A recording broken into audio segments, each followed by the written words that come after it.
Praise God. Purihin natin ang Panginoon sa tanghali na ito. Ang Panginoon mabuti sa lahat ng oras.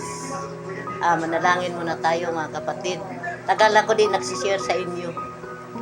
Hinahanap ni Lord ng aking busis na para sa inyo. Pagkabuti sa Panginoon. Manalangin muna tayo. Dakilang Diyos, salamat Panginoon sa iyong pag-ibig sa aming Panginoon. Salamat Panginoon sa kalakasan, sa aming buhay Panginoon. Salamat sa iyong mga biyaya, sa mga blessing mo Panginoon. Salamat Lord. Pagpalain mo kami lahat Lord God. Ibuhos mo ang iyong mga pagpapala sa amin Lord na makinig ang iyong mga tao ngayon Panginoon. Salamat Lord sa bawat isa namin Panginoon.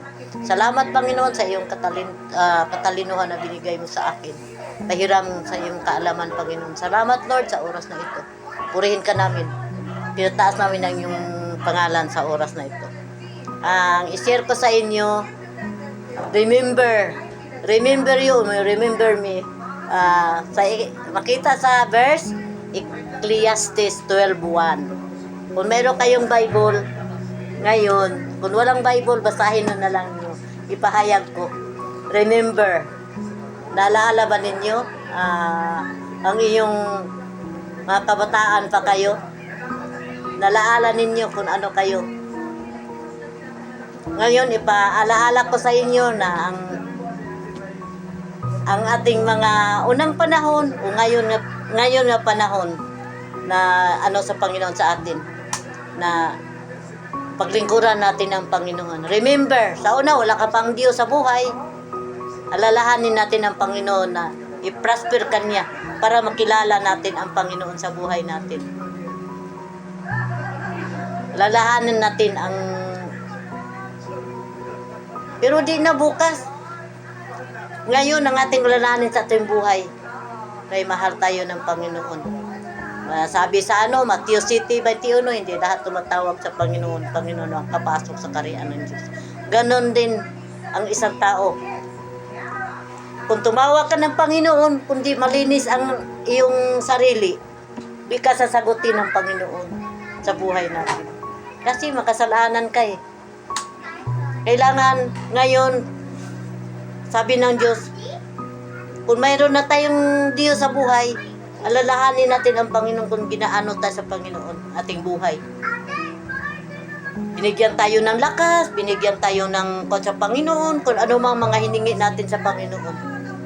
Salamat Panginoon sa oras na ito na kabutihan sa Panginoon sa buhay natin. Remember me, sabi ng Diyos. Alalahanin natin ang Diyos kung ginaano tayo, i-prosper tayo niya sa Panginoon. Baguhin ang ating ugali. Alalahanin natin Panginoon. Kilalanin natin ang Panginoon kung ano siya sa buhay natin. Kung wala ka pang Diyos, pakilala ka sa Panginoon na ikaw. Anong pangalan mo? Pakilala ka para mabigyan ka pansin sa Panginoon na ikaw na tumatawag sa Kanya. Yun ang importante sa lingkod ng Diyos. Kung di ka pa naglingkod ng Panginoon, tawagin mo na lang Panginoon. Unti-unti mo siya tawagin. Kaya sagutin ka ng Panginoon kung ano ang gusto natin. Ang gusto ng Panginoon, paglingkuran natin siya. Ang gusto ng Panginoon sa buhay natin. Tunay ang Diyos, tinatawag tayo para paglingkuran daw siya. Pagkabuti sa Panginoon sa buhay natin, paglingkuran natin ang Panginoon. Kung ano mang idulog natin sa Panginoon, kung ano mang mga kamalian natin, ang mga kasalaan natin, idulog natin sa Panginoon. Kaya ang Panginoon handa magpapatawad sa ating mga kasalanan. Makasalanan ng isang tao, di ka magsabi na wala kang kasalanan. Makasalanan ka. Buksan mo yung pangisipan na hindi ka makasabi na wala kong kamalian sa Panginoon. Hindi ka umamin sa iyong kamalian. Sa salita mo lang, kundi insakto yung panalita, nagkasala ka na. Pero sabi ng Diyos, lagi ang Panginoon nagpapatawad sa atin kung ano mga kamalian natin. Pagkabuti ng Diyos sa ating buhay. Kailangan natin, tunay tayo na kilalanin natin ang Panginoon sa buhay natin. Kaya ang Panginoon lagi nagmamasid sa ating buhay. Lagi nakatingin sa atin kung ano ka. Hindi naman nakatingin ang Panginoon sa kagandahan mo. Ang tinitingnan sa Panginoon yung puso mo. Kung ano malinis. Yun ang ano. Maganda ka. O, pangit ka naman ugali. Dami ka naman kaaway. O, dami ka naman kasalanan sa Panginoon. O, hindi. Maganda yun. Ang importante, dabi sa imong buhay yung ano, puso mo. Malinis ang puso mo. Isa lang puso mo ha. Walang ibang puso. Muna ang tao, ingatan natin ang ating katawan. Kaya pag namatay ang isang tao, wala na. Isa lang buhay natin hindi marami. Sabi ng Diyos sa atin. Una, alalahanin natin ang Diyos kung ginaano tayo ngayon. Sabi ng Diyos sa atin, kailangan natin isang... Pero di ka gitawag sa Panginoon na ikaw isang anak kung di ka nag-born again. Kailangan mag-born again ka.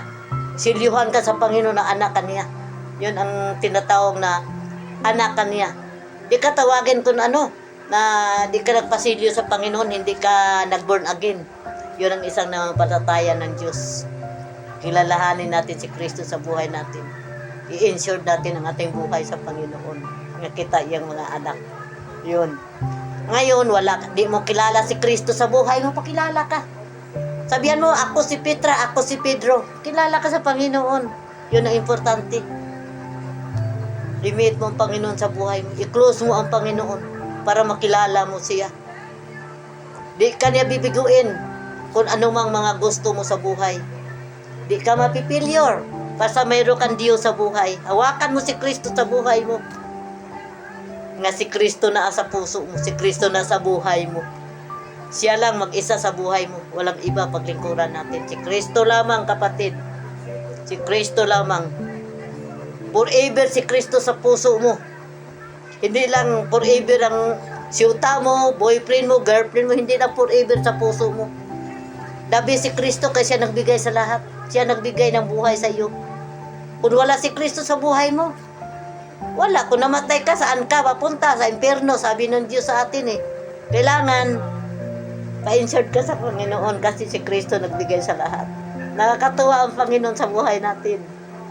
Hindi ka niya bibiguin. Wala kang maraming problema kung mayroon kang Diyos sa buhay. Ako sa buhay ko, wala akong maraming problema. May problema naman ko isa-isa. Pero pagkatapos malulutas yun. Inaayos sa Panginoon. Pagkabuti ng Panginoon sa buhay natin. Wala, tunay natin siya paglingkuran. Kilalahanin mo ngayon ang Panginoon. Lagi ko nagmi-message sa inyo Lagi ko nagpe-preach sa salita ng Diyos. Siya ro wala ninyong walang natanim sa iyong puso't isipan. Mayroon yata, marami yata marami natutunan ninyo. Salamat sa Diyos kung marami kayong natutunan sa aking mga pahayag sa inyo. Pagkabuti ng Diyos sa ating buhay. Kasi ang Panginoon nagbigay buhay sa atin. Bigay lakas. Ang isang Kristiyano, bihira lang magkasakit. Ang isang Kristiyano, ang isang lingkod ng Diyos. Kailangan natin pakilala tayo na kita anak ng Diyos. Yun. Pakilala ka. Lord, patawad kung anumang mga kamalian ko. Patawad, Lord, anumang mga kasalanan ko sa iyo. Hindi ako perfect sa iyo, Lord. Sa harap mo, Panginoon. Linisan mo ang aking buhay, Lord, para malinis harap sa iyo, Lord. Sabi ng Diyos sa atin, paglingkuran natin siya. Siya ang tagapagligtas sa ating buhay. Walang ibang tagapagligtas sa ating buhay, si Kristo lamang, mga kapatid. Ngayon, walang tagapagligtas mo. Sino tagapagligtas mo ngayon? Di mo alam yata Kailangan pakilala ka kasi ang tagapagligtas sa ating buhay. Pakilala ka, kapatid. Isurrender mo ang kinabuhan na buhay mo. Kaya isang tao, isang makakasalanan. Pero sabi ng Diyos, ang isang tao makasalanan, huwag mong balik-balikin ang mga kasalanan mo, mga kamalian mo. Huwag mong balik-balikin. Kailangan, kung nagkasala ka, huwag mo nang balikan.